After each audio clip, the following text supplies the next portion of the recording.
Welcome to the Ask a CEO show. I'm Greg Demetrio, the CEO of Lorraine Gregory Communications, and that's my day job. But my fun job is talking to CEOs about their journey to the corner office and what it's like running their companies today. You'll usually get some really good takeaways from the CEOs as they explain their experience over the years.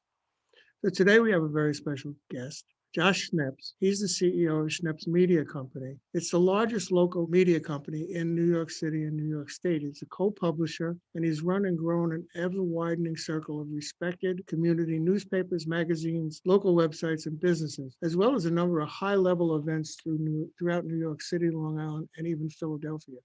And they honor the community leaders and business people and bring their stories to the public. There are too many assets that come under the Schneps banner to mention, and Josh will go into that a little bit deeper himself. So Josh has followed in the footsteps of his mother, Victoria, who started the company with $250 in the living room of the family's Bayside home. From an early age, he was surrounded by the news and the communications business, and entrepreneurial by nature.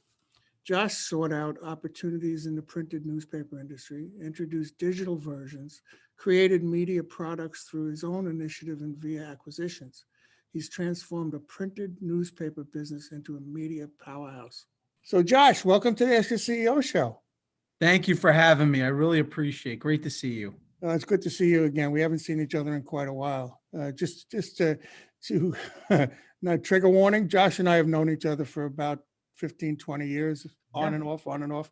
We've watched each other grow, watched our companies progress. So this should be a really interesting conversation because I know a little bit of the backstory, and we're going to try and get that out of Josh today.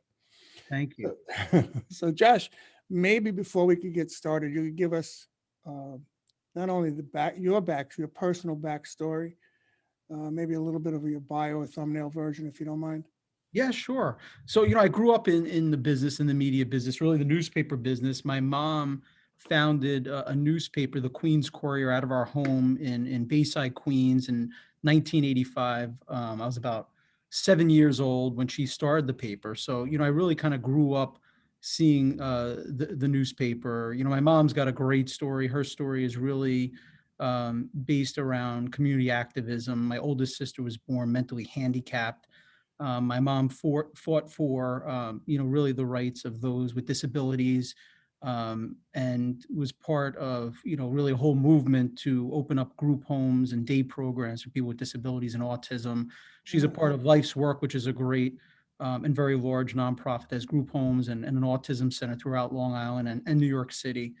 So, she really started the paper as an activist, and we've always been focused on community and relationships, really, I would say based on my mom's pioneering thoughts and really dedication to the community. And at a college, I went to college at Indiana University, majored in finance. Always thought I was going to be an investment banker, which I was out of college. But, it's interesting with all these stories now talking about these Goldman Sachs workers that are working 120 hours a week. We did it. And it was a tough lifestyle. Not that hard work is tough, but, there were 20-hour work days were very common, 7 days a week. So definitely burnout, but I really felt that I had no problem with working hard, but if I was going to do it, I wanted to do it for, my own company. And I joined my mom really right after 9/11. And at that time, she had the Queens Courier, which she founded, and it was serving several different communities in Queens. And she had a health magazine, HealthWise. And I really just got involved from the bottom up, and started a community newspaper, created a distribution route, writing, taking pictures, going door to door, selling ads, helping with the layout. So it really was a great opportunity to dive in and learn a business. And, it's been, too many years now. Right. So, there's a lot of stories about major companies starting in dorm rooms, garages, basements, and you're starting in the living room of your home in Bayside. Maybe you could tell us the history of how mom got it to the point where you then got involved. Yeah, sure. So, again, my mom decided to start the paper because she was picketing, um, at these state-run institutions, and she realized that nothing was happening until Geraldo Rivera, who was a very young Oh, reporter at that time, broke the story and stayed on the story. My mom was the face, and she really saw the power and impact that the press could have.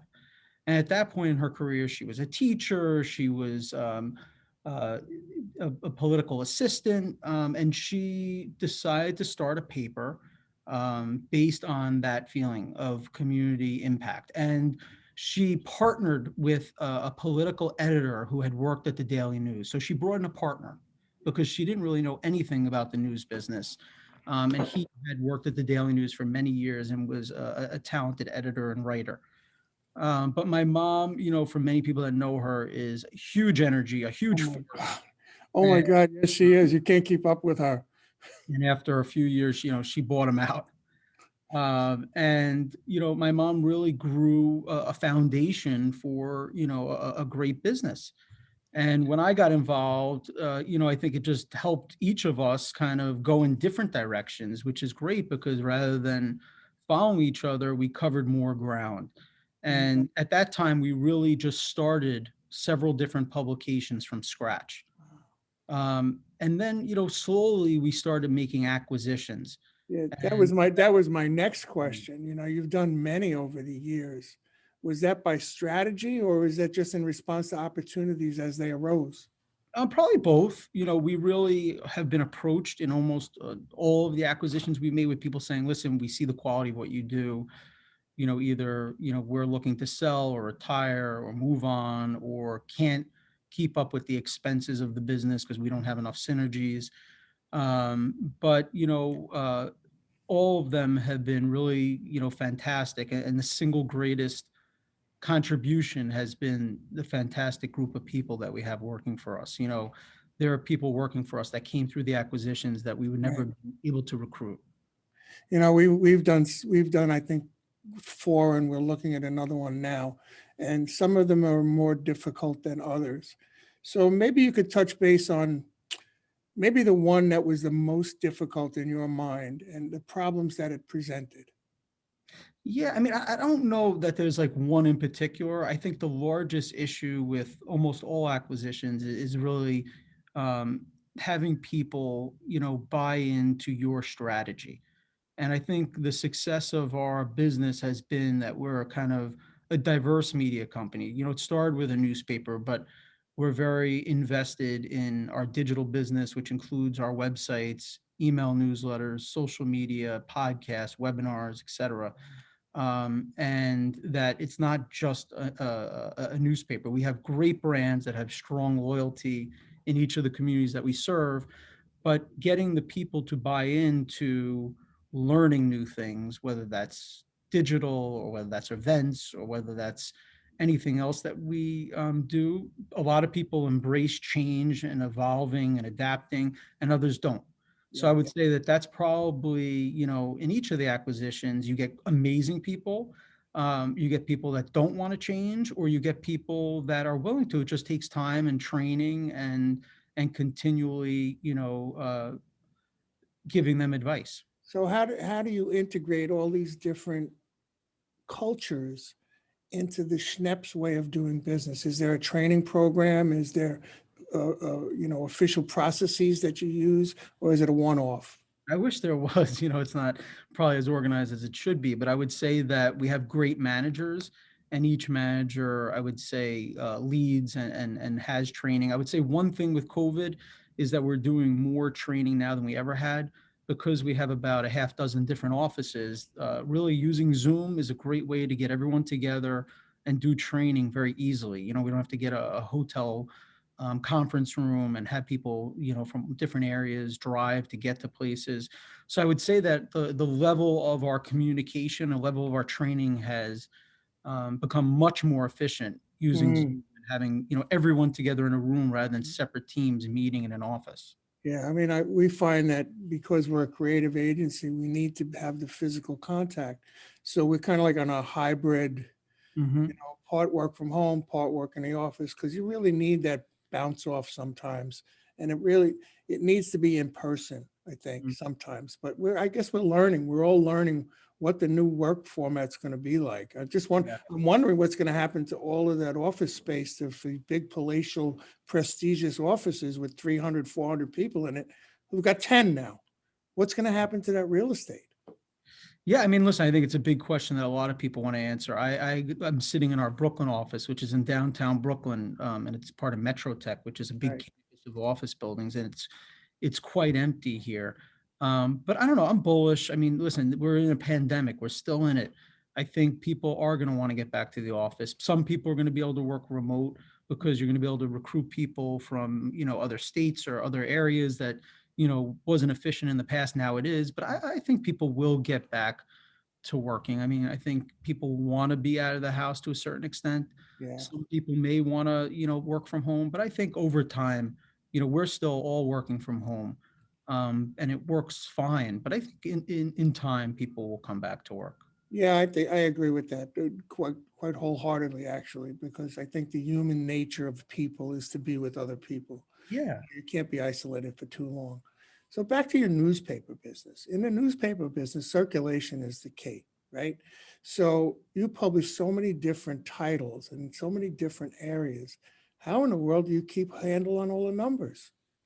Well, circulation, I mean, it's a job in itself. We have a head of circulation. That's his, full-time job. We also have invested in some great technology, where each driver is tracked. So we know that they've been to the stops that they're supposed to be at, and that's monitored by the head of distribution. It's a great piece of technology because we know if a stop was missed. And we also have very loyal readers that will call us if that paper is not delivered when they Yeah, expect. I remember when we used to mail some community newspapers, they would be on the phone right away. Where's my paper? I didn't get it Yeah. today. Right? But we have a lot of controlled distribution. But believe it or not, we print about 600,000 copies a week. Really? So it's a tremendous number, thousands and thousands of locations. So it's a huge investment for us to print and distribute it. So we're very on top of the distribution. Some of it goes door to door, some of it's mailed, but a large majority of it is in very high traffic locations where people How, can access it. how many titles do you have? I think now it's about 72 between print Good and. Lord Almighty. God bless you, young man. God bless you. Mm. I'm going to lose the rest of my hair just thinking about that. So I know you've done some digital work, right? So how have your digital efforts affected your brand? I mean, I know you host your own podcast, which is Schneps Connect, right?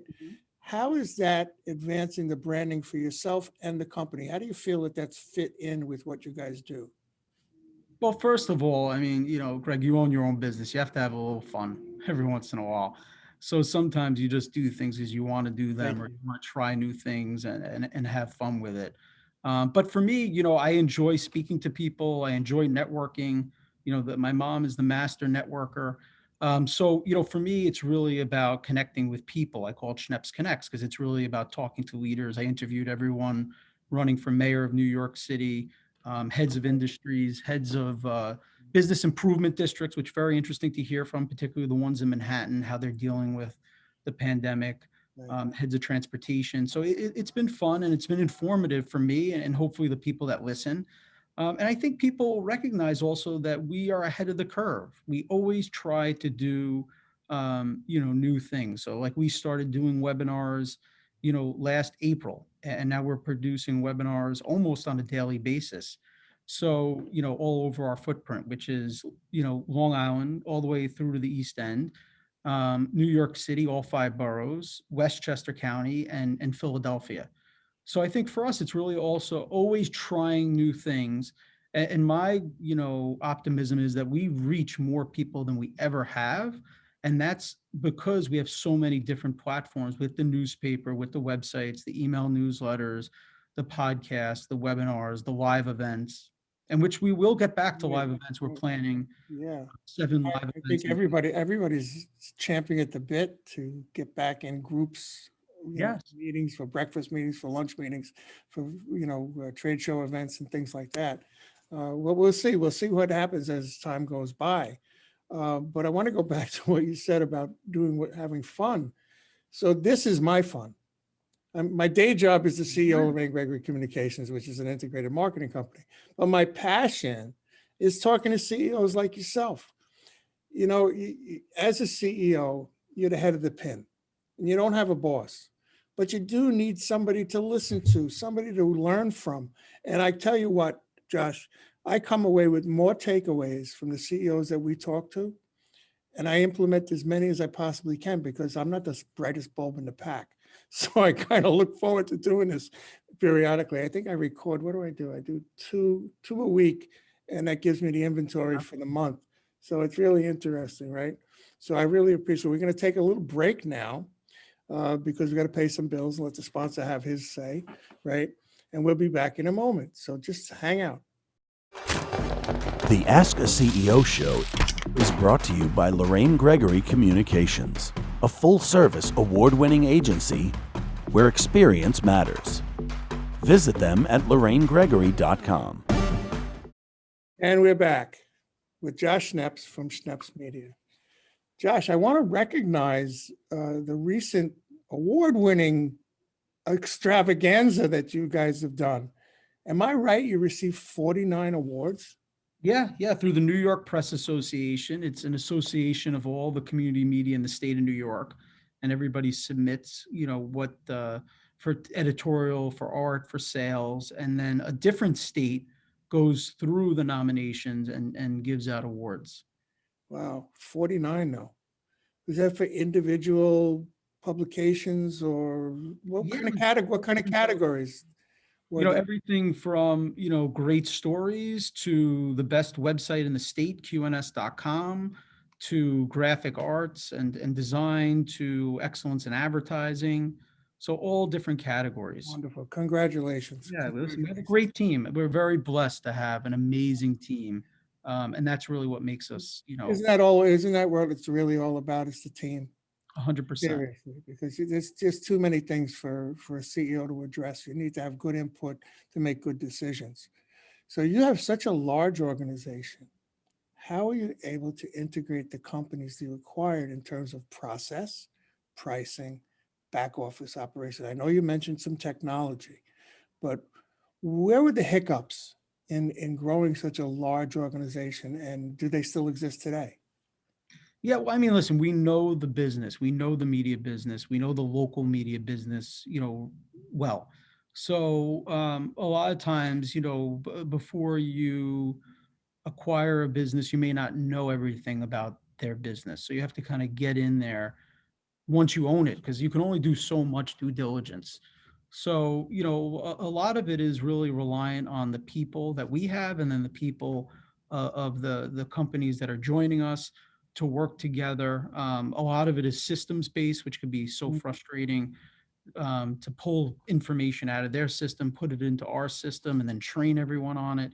Takes a lot of patience. And, we really have upped the level of, I would say, technology. So most of the companies that we're working with are not using as much technology as we are. So a lot of it is just training and getting people to know how to use the technology. So I would say that that's probably the biggest challenge. But again, we have great people from all these companies, and they've risen to the challenge. I mean, if you think about 72 titles being individual departments or divisions, to wrestle those cats is just a huge undertaking because they come to you with different levels of ability and capabilities, and you have to sort that all out and bring them under the Schneps umbrella. So that's a very interesting dynamic. I mean, 72 is a big company, Josh. Come on, seriously? Well, we have great people. I mean, it's broken into divisions, like you were saying. So some of them are grouped together and they have managers and Uh, really talented managers. And we try to be as entrepreneurial as possible, so that way people who are managers can feel that they're running their own business, which is, always great because they're thinking and moving quickly. exactly. So now you're out more often now than I remember from the past. So how important do you think your own personal branding efforts for Josh in connection with Schneps benefits the company? Yeah, I mean, listen, I think it's always good to have active owners. Do I think it's, imperative, even really important, not sure.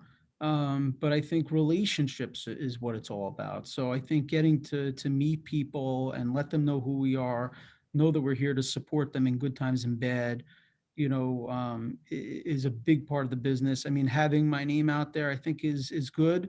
I think people seeing that we're trying new things is probably even more important. But again, I think it's really about our people, not really the CEO or the management team necessarily. But it's we're working in close knit communities, so I think the more people that we get to meet, the better. Right. So Michael Dowling of Northwell says culture eats strategy for lunch, meaning that the organizational health and success depends on the culture that exists, right? Mhm. How would you describe the culture that you've been able to build, and why is it so important to your organization?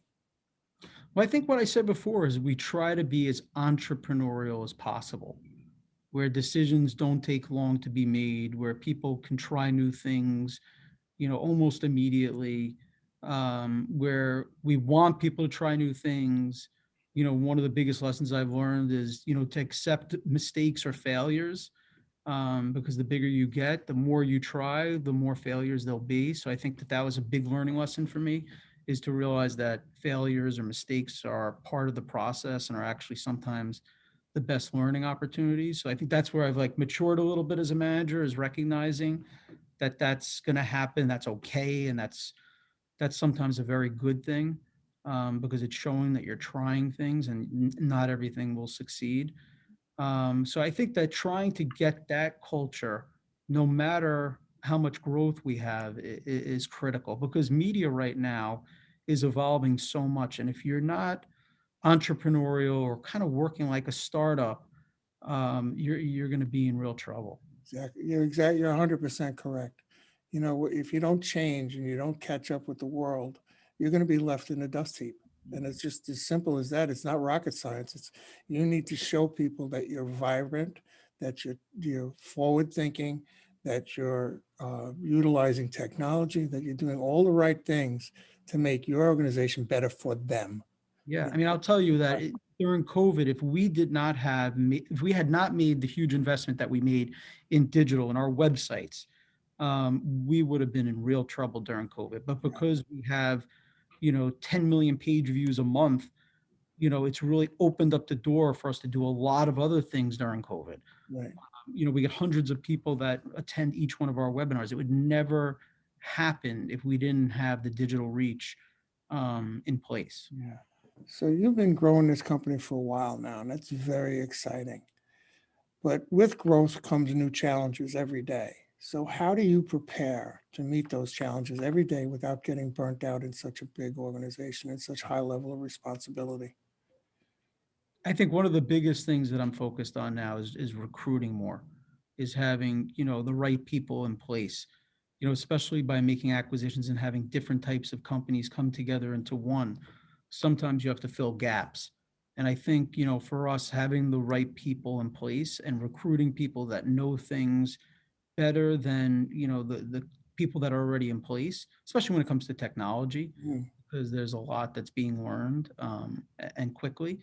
I think having the right people in place is really the way to grow in a healthy way, and also to be able to support myself and management team to not burn out. So I'm hearing that you're not a micromanager, that you allow your management team to have flexibility and let them handle a lot of the stuff that used to come up to your level. Yeah, listen, I used to be a micromanager because I had to be. Mhm. There was no one else there to do it. When I joined the company, it was a very small business. It was, I remember. very tight knit. So you did everything. So it was almost like micromanaging was part of the job when you have to take out the garbage every day.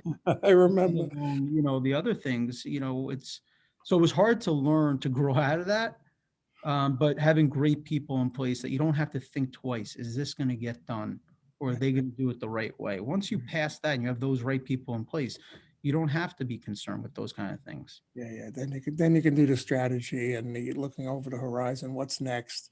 Where are we going to be in 3 years, 5 years, 10 years? It's a That's very that's the kind of people say to me, I love. how do you run a business that has these 70 plus media outlets? I said, I think it may have been tougher when it was like 4 media outlets, because I literally had to do everything. Right. Right. So I'm not saying there's always upsides and downsides to things, but I would just say having great people in place in different parts of the business is a huge benefit. So here's a curveball. What does rest, relaxation, and recreation look like to you? Well, I have 2 kids. I have a 5-year-old and an 8-year-old. So I would say running around the field with them. We live in Brooklyn and Williamsburg on the waterfront, Uh, and as much time as we can be, outdoors with them, that's, and my wife, obviously, that's the break for me, and really the joy in life. Yeah, yeah. That really is the foundation of who we are and what we're about. So, Josh, our audience is made up of CEOs and those on their journey to the corner office. So, in closing, I always ask my guests, what's the best advice you have ever received, either business or personal or both? Well, I think having mentors, I'm very, very fortunate in that I have some people that are super sophisticated business people, great people that, when I run across questions or big decisions, that I can pick up the phone and call them, meet them for lunch. They have been fantastic. And I think just having that advice from the beginning is get good mentors, people that are, smarter than you are, that have more experience than you have, or that just give a completely different perspective, because you don't always have to agree with it. And one of my, top mentors, he never gives me an answer. He says, I want you to think about it. This is the way I think about it, but there's never like the end answer. Right. It's just things to think about. And it's been extremely valuable. And I probably have 2 other great mentors who are so, smart and talented and knowledgeable, and always, there for me with questions and advice and encouragement. Right. So, So, I think that is something that I have benefited from dramatically. I'm fortunate that I work with my mom and she's been a great mentor, but it's great when you have people from the outside who you can rely on. yeah, we established a business advisory board maybe 10, 12 years ago. Mix of business owners, professionals, totally different industries. And before COVID, we would have a once a month, we'd have a sit down and we would air out everything, all the dirty laundry, all the good stuff, all the bad stuff. Because why? Because I don't have a boss. I need somebody to hold my feet to the fire so I get it done. Ideas are great until you execute against them, right? So this business advisory board and mentors are because why? You don't want to go back to them again. And the guy says, what'd you do about that? And you go like, oh, duh, I didn't do anything. You don't want to do that, right? You want to be proud and you want to say, yeah, I took your advice and this is what we did and this is how it worked out. Yeah. So, it's really interesting that way. I really appreciate you guys you being here, Josh. Really. Well, it's great to see you, and I'm very appreciative that you invited me. Thank you so much for having me. I have one more little thing that I'm going to ask you to address to the audience. If you could give them a word of advice, either CEOs or those people on the way to the corner office, what would it be? I mean, I guess at a certain point is that we need to be mentors, and be able to encourage people in our organizations, and also getting involved in the community. I mean, I'm very, blessed that we have media outlets to be able to connect with the community. But I think being involved, there's a lot of big businesses that are not engaged in the surrounding community. And I think, the more community engagement, people, especially business leaders, can make a big difference. And I think more than ever, there's nonprofits looking for board members. They're desperate now for, support. And I think that getting involved in the community has a lot of benefits. I know that's a very important aspect of your business, and we really didn't touch on that too much. But I do know, ladies and gentlemen, that Schneps is a very, very, very supportive organization for all these different communities that they work in, for many of the nonprofits that come to them for help and support. They're just a wonderful organization, and that comes from the top. Now, Josh is the person we're talking to today, and maybe one day we'll get Victoria on here and do the same. But I really want to thank you so much for being on the show. I would like to give you the floor and tell the audience how they can get a hold of you, what you have to offer, et cetera, et cetera. Go ahead. Yeah, I mean, for the company, you can learn about us by going to our corporate website, which is schnepsmedia.com. And, we have a lot of the local media outlets that many of you know in Long Island, the Long Island Press. We're celebrating our 200th year anniversary this year.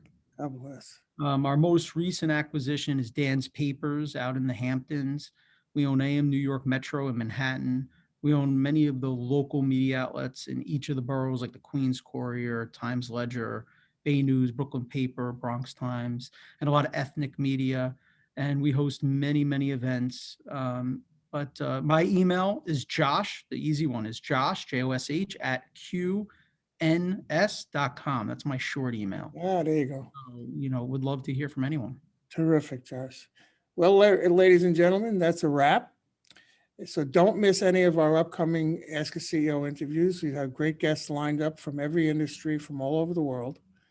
The video interviews are available on YouTube at Greg's Corner Office or as a podcast on Apple, Spotify, and all of the streaming services. If you enjoyed the show, please subscribe, like, share far and wide. And thank you, and we'll see you next time.